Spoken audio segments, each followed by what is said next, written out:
Hey, my name is ShawNshawN. I sell art on ShawNshawN.co and specials on eBay. Today we're going to review Freaky.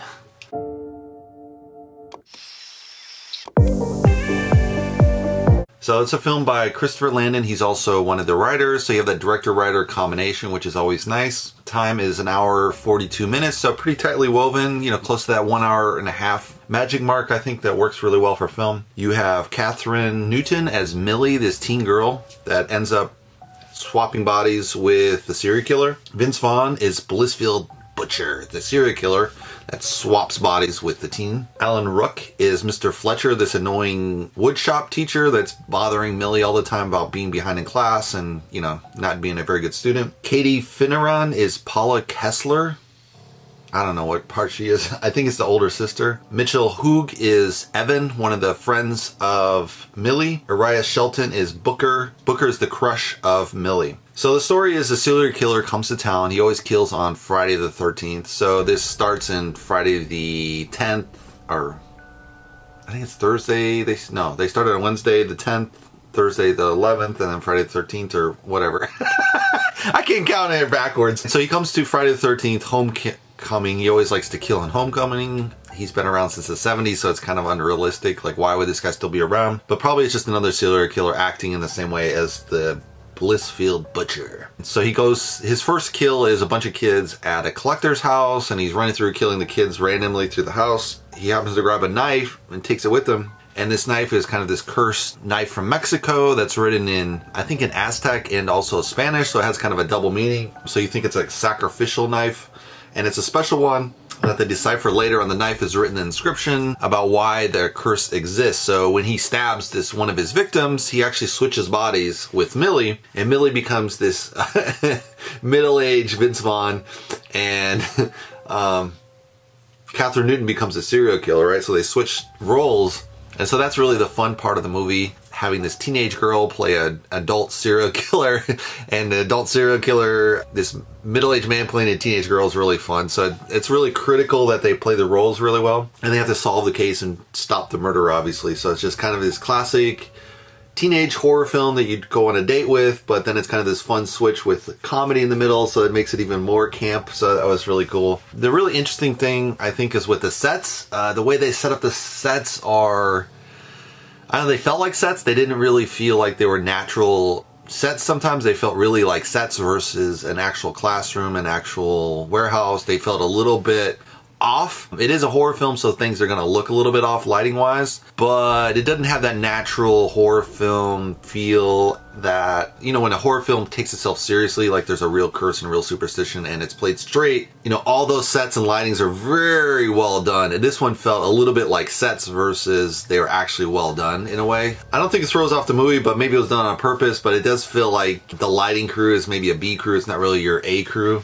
Costumes are fine. It's just, it feels a little off on the sets, I think. So the real challenge of the movie, obviously, is Vince Vaughn to play the teenage girl when he swaps bodies, Katherine Newton to play the serial killer, and then obviously their natural roles, which is Vince playing the serial killer and Millie playing the teenage girl. So I think the teenage girl had an easier run of it because, she's obviously a teenager. Well, she's probably in her 20s playing a teenager, but she's within 5 years of that being in high school. She remembers pretty vividly what high school's like. So she just has to play kind of a shy, introverted girl as her teenage self, and then when she becomes a serial killer, just kind of plays a badass. So I think she plays that pretty well. I don't know if they gave her enough meat on the bone for the serial killer part, because the serial killer is kind of caught pretty early on, and then they have her tied up, and then she escapes and they tie her up again. So it doesn't seem like she's a very effective serial killer as a teenage girl, but of course she's in a weaker body versus Vince Vaughn is like a really tall guy. He's like 6 something, and as you know, most Hollywood actors are very short, so he comes off like a giant in the film, but he's really not that tall. He's probably a little taller than me, but compared to a 5-foot person, he's like 2 heads taller, right?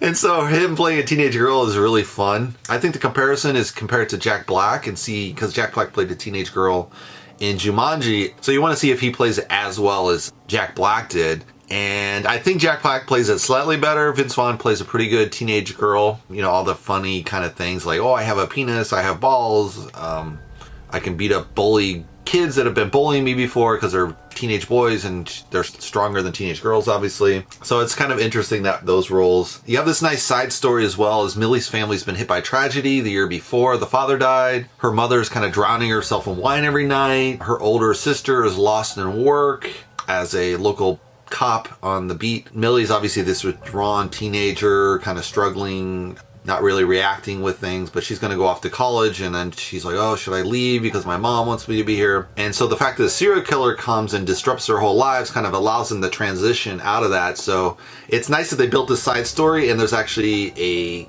the main story drives the side story to be concluded. So it's kind of a nice backfill to the story, which rounds out the story really well. Sometimes you have side stories and they're just there to add more interest, but they don't really get resolved, or you don't feel like there's a satisfaction blend of the two. But this one, the side story really helps support the main story. The one thing I really liked from the film that was funny, because it's kind of like this PC thing where you have each presentation of societies represented. You have the jocks, and then you have Millie's crew is this gay kid and a black girl, which is probably unlikely in high school, but you know, it is what it is. It's a Hollywood film, right? It's funny because the gay kid and the black kid are being chased by the serial killer, and they yell out, oh, we're doomed because we're black and gay.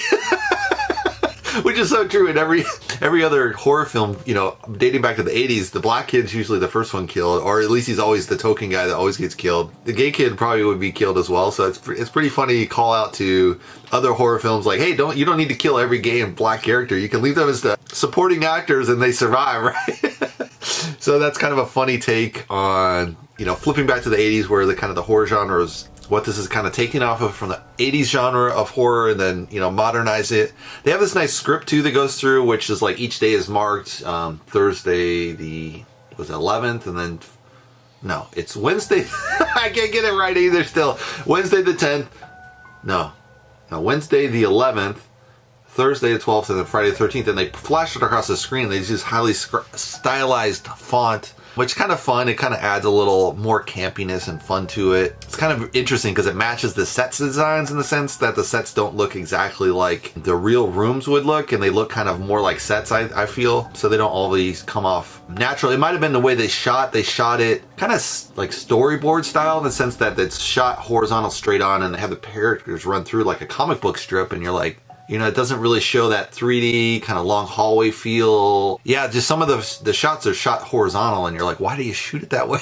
But it's just, you know, kind of an interesting camera style of this director, or maybe the camera guy, who knows, and the director just works with what he had at the end. But yeah, it's just kind of an interesting stylization on the way the movie's shot. It isn't shot like a typical horror film where they'd have a lot of kind of pan through the scenes, and nowadays a lot of films do that where they're constantly having move a camera, and so you get a lot of kind of locked off shots, what I kind of appreciate it as well. But at the same time, because most films don't do it nowadays, it's kind of like, man, that looks kind of like a set, you know. So it's interesting, you know, he's using what I would consider good camera use in the sense like you have some moving shots, but you also have locked off shots. But the locked off shots, because it's not seen nowadays, you just feel that it's out of step with the 2010 kind of stylization films where it's always moving. They're always moving the camera no matter what, even if it doesn't really make sense. So I appreciate that, but at the same time, it looks kind of out of place. It looks more like an 80s film in a way, the way that some of the shots are locked off, or maybe a Tarantino scene where it's locked off as well sometimes. It's an interesting stylization, which is good. You kind of want to have a stylization as a director. I think it's just a nice, lighthearted, fun film. If you like horror film, you like teenage silly films, you know, like comedy, it's kind of a nice, fun to watch film. It's probably a one watch film, right? But it's definitely kind of fun. If you're definitely a teenager, I would recommend it. If you want to go see more reviews, you can subscribe below, and I hope to see you on the next movie review. Thanks for watching, guys.